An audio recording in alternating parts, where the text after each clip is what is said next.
Eng ko'p beriladigan o'zbekni savoli bor. Albatta. Yengillik bormi? Bilasizmi, qabulimga juda ko'p murojaatlar bo'ladi. Aynan farzandsizlikni erta bosqichlarini o'zida 1 oylik kelin, 10 kunlik kelinchakni olib kelishadi. Kelinimda bepushtlik bor ekan degan muammo bilan kelishadi. Bu muammo nafaqat psixologik, balki ijtimoiy, balki jismoniy, to есть har 3 tomonlama ahamiyatli.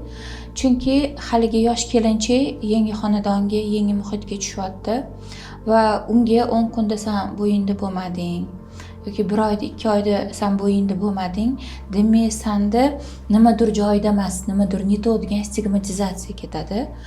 Buni birinchi o'rinda oila a'zolaridan his qiladi ayol kishi. Va eng ko'p beriladigan o'zbekni savoli bor. Albatta. Yengillik bormi? Kim zeriksa, kim bekorchi bo'lsa, kimni qiladigan ishi bo'lmasa, albatta shu savol beradi.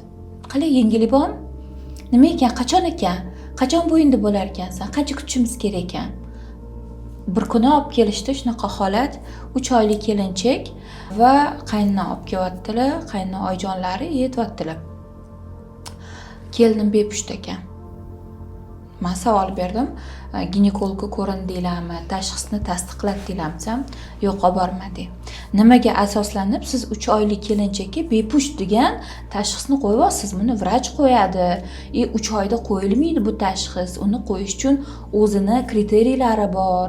Bu yerda nafaqat kelin, balki yigit ham, qiz ham ikkalovi birga tekshiruvdan o'tish kerak.